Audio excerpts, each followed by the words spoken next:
Hi guys, இன்னைக்கு அசல் டேஸ்டியான ஹோட்டல் சாம்பார் சாதம் வந்து எப்படி ஈஸியாக செய்யலாம் அப்படின்றத பார்க்கலாம். ஸோ இதோட இன்க்ரீடியன்ஸ் என்னன்றதை நம்ம அப்படி போக போக பார்க்கலாம்.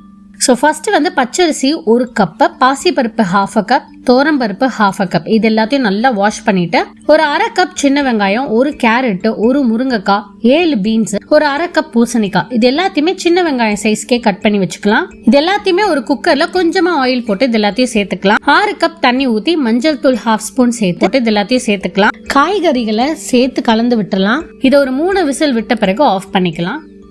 ரைஸ், பருப்பு, வெஜிடபிள்ஸ் எல்லாமே பர்ஃபெக்டாக குக் ஆயிடுச்சு.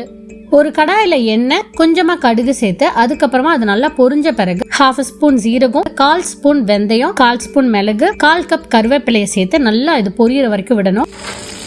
அது பொரிஞ்ச பிறகு வெங்காயத்தை வந்து இந்த மாதிரி கியூப் ஷேப்பில் கட் பண்ணி போட்டிருக்கேன். ஸோ இது வந்து ஒரு 2 மினிட்ஸ் ஹை ஹீட்டில் நல்லா வதங்கின பிறகு அது கலர் நல்லா மாறும். அதுக்கப்புறமா நம்ம பொடி எல்லாத்தையும் சேர்த்துக்கலாம். ஸோ மஞ்சள் தூள், மல்லித்தூள், சாம்பார் தூள், மிளகாத்தூள், உப்பு, இது எல்லாத்தையும் சேர்த்துக்கலாம். அளவு எல்லாம் என்னென்ன அப்படின்றத நான் வந்து கமெண்ட்ஸில் போடுறேன் பாருங்க.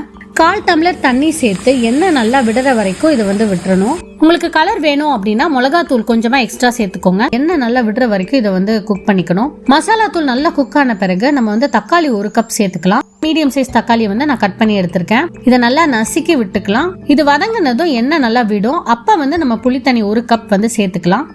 இதை சேர்த்து நல்லா பாயில் பண்ணதும் துருவின தேங்காய் வந்து ஒரு 2 டேபிள் ஸ்பூன் சேர்த்துக்கலாம். ஸோ ஒரு 1/2 டேபிள் ஸ்பூன் வந்து வெல்லம் சேர்த்துக்கிறேன். கோரியாண்டர்ல 1/2 கப் சேர்த்துக்கலாம். கிரேவிக்கு தேவையான அளவு தண்ணி வந்து 1 டம்ளர் சேர்த்து கொதி விடணும். இப்போ நல்லா கொதி வந்த பிறகு குக்கரில் இருக்கிற ரைஸில் வந்து இதை சேர்த்துக்கலாம். ஸோ இதை போட்டு நல்லா மிக்ஸ் பண்ணி விட்டுட்டு சாதம் நல்லா முங்குற அளவுக்கு ஈக்குவலாக நம்ம வந்து தண்ணி சேர்த்துக்கலாம்.